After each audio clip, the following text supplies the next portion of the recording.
Cool. All right. Well, good morning. Martin and Nasser and Kate asked me here to talk about two things. The things I love to do every day, and then a little bit about our industry and the growth potential in New York. So I'm going to try to hit that up quick. So just want to first thank Martin, Kate, and Nasser. These guys have been working tirelessly for all of us. Sometimes they email us 5 times a week if we forget things, like our presentations. But I just really want to thank you for all the work you're doing. It's really meant a lot for us, and I'm sure for everyone in the room.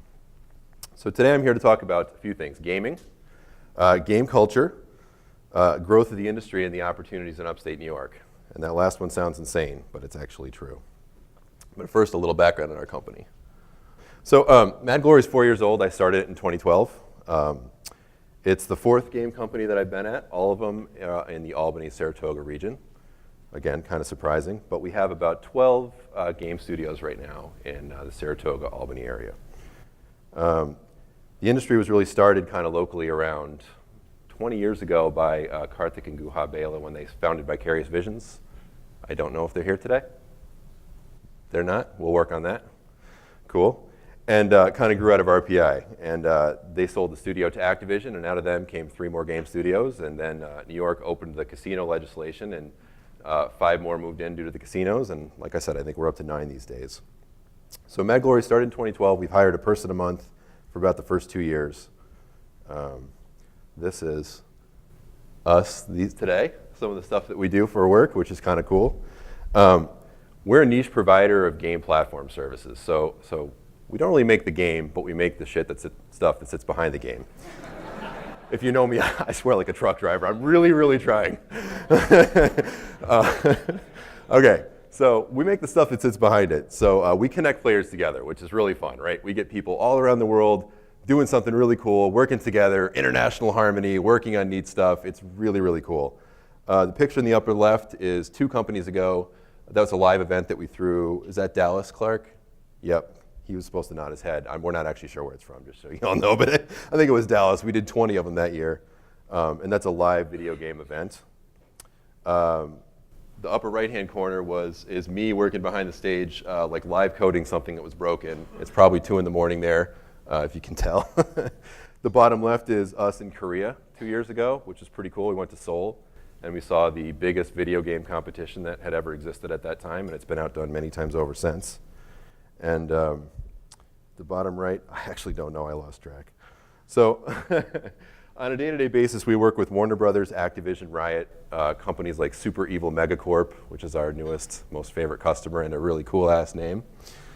Around 100 million people a month right now use software that we create. I think it's actually probably more like double that, but we couldn't verify the other 100 million, but figured 100 million is a good enough number to talk about today. We're launching our first product as a company at the Montreal International Game Expo, Montreal International Game Summit in November. It's called Game Locker. We've been working on it for a long time. We're really excited. But let's talk about something else,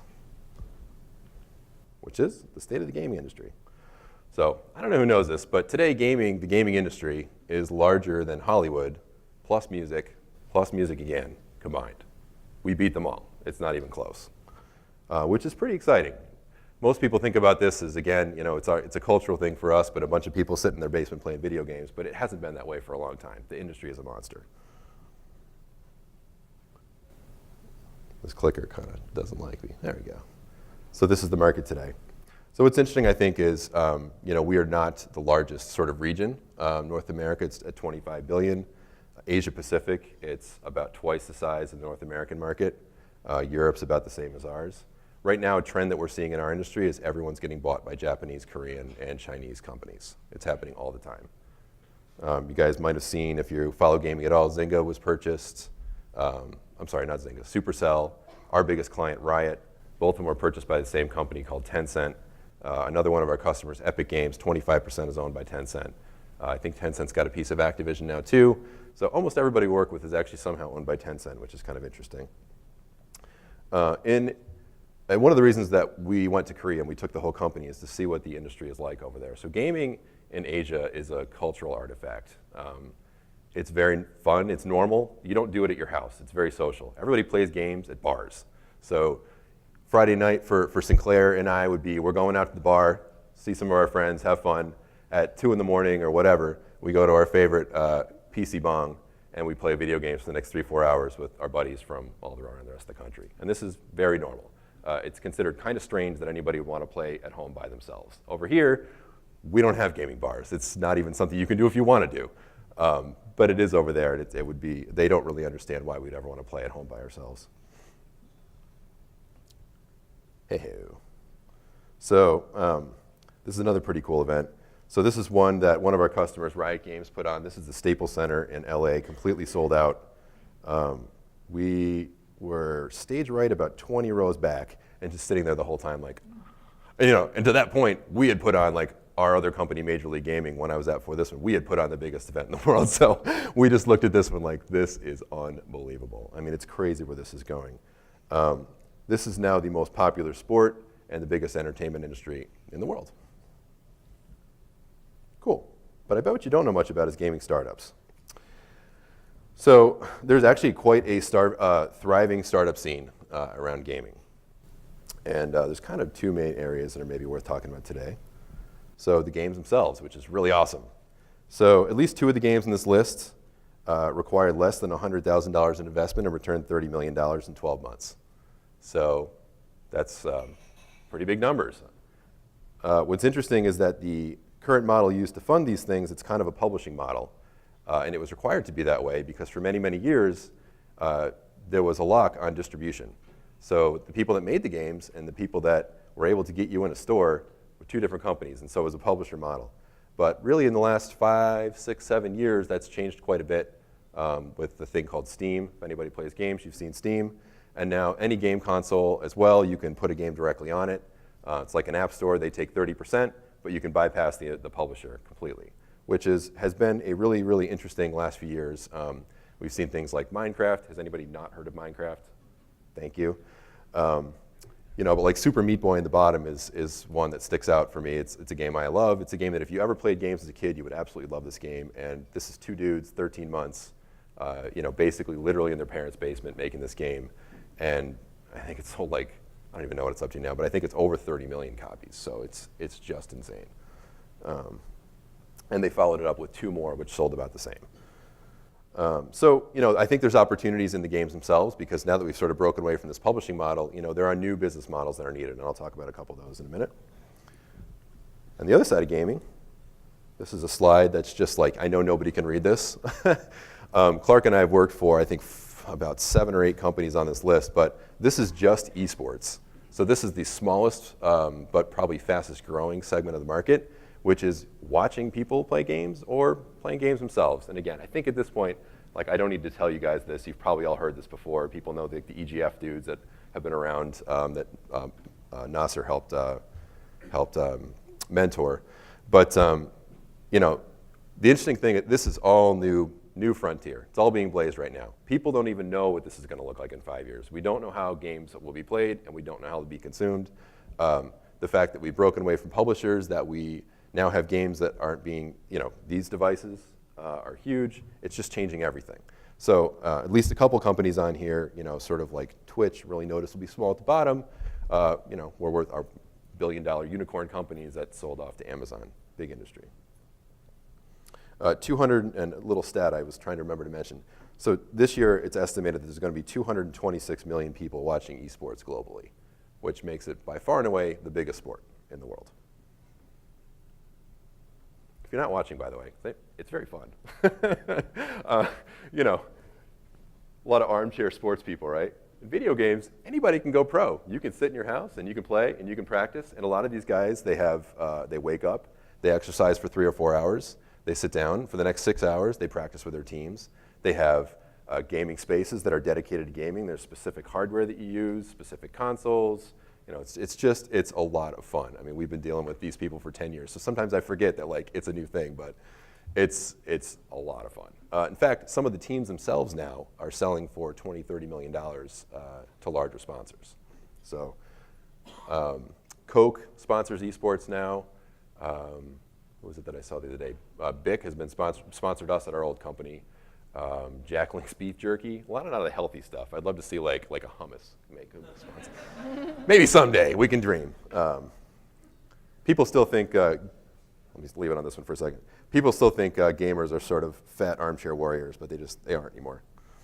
So here's the opportunity for Upstate, and I'll kind of close with this. On the desk of our wonderful governor right now is a gaming subsidy that sponsors 35% of below-the-line costs for video game development in upstate New York. It's been passed by the House, passed by the Senate, just needs a signature. I bet nobody knows this. I didn't even know this, and I'm in the industry until 6 months ago. It was quietly kind of shepherded through by a couple folks, Karthik and Guhai mentioned from VV, and some other folks. SUNY Poly has been working on it too. Anyone from SUNY Poly here, by the way?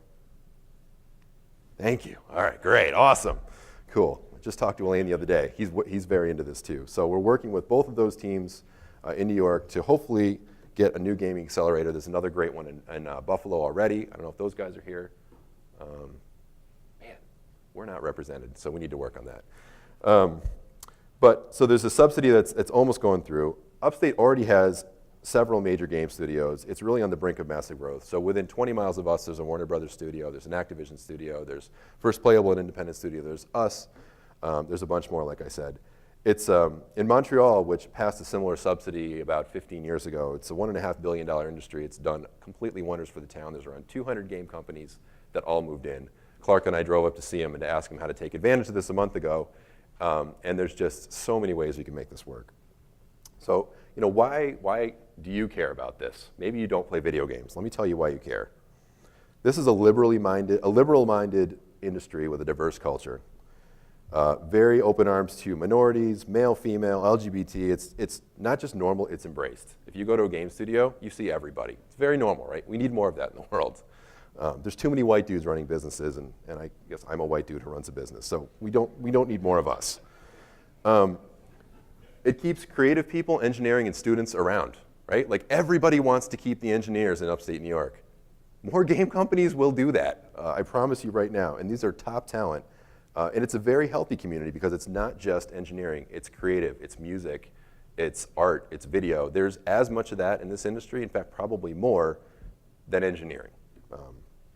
I'm happy to be in the minority there. Tech people will stay for gaming, but they'll work for all kinds of other startups too. You know, our ex-engineers have left and gone to other local companies. I think Sinclair's probably stolen a few, I'm sure. Maybe we'll get one of his one day. But we've gone to Dropbox, Google. I'm trying to think where else our alumni are at these days. I mean, Riot, you know, they're all over the world. Gaming, you know, to me, gaming is an end game. 2 minutes left, everybody. I got to get done. Gaming is an end game, I think. If we could get the subsidy passed and focus on getting a few more studios here, all we need is one or two more, and we've got critical mass. I mean, we've already got Warner Brothers, and we've already got Activision. That's two of the majors. And they're right in Albany, right in Troy. But it's also a means to achieve the larger goals of this room, right? Again, retaining talent, stopping brain drain. We're not going to keep college students around. They're not going to get excited about the next accounting company. Sorry for anyone who runs an accounting company. They will get excited about gaming. And when they turn 26 or 27 or 28 and the gaming maybe doesn't pay enough or something, then they will get excited about accounting. So it's a good thing for everybody. I think everyone can get behind it, and it's a way to stand out from sort of the normal startup city monoculture. We're probably not going to be the next Boulder, but we could be the next Montreal. And again, geographically, it's extremely strategic. We're right between Montreal, Boston, and New York, three huge gaming centers. We're dead center in the middle of all three. So last at the end, I think I'm going to finish on time, sort of the ask. You know, we need to get the governor to sign our subsidy. If anybody's here involved in politics or somehow can try to get that up the chain, we're certainly working on that in our area, but we need the subsidy to be passed. If you're an investor, start looking at gaming as a potential opportunity. There's not a lot of investment right now. There's maybe 30 incubators in the country.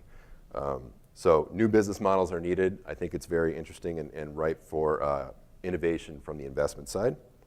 And last, just sort of general marketing support.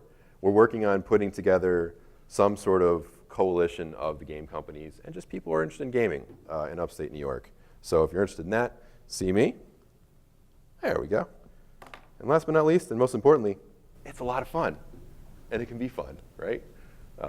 My kids think I'm a hero because every day I make them play video games and ask them what they think. Cool. All right, thank you very much. That's it.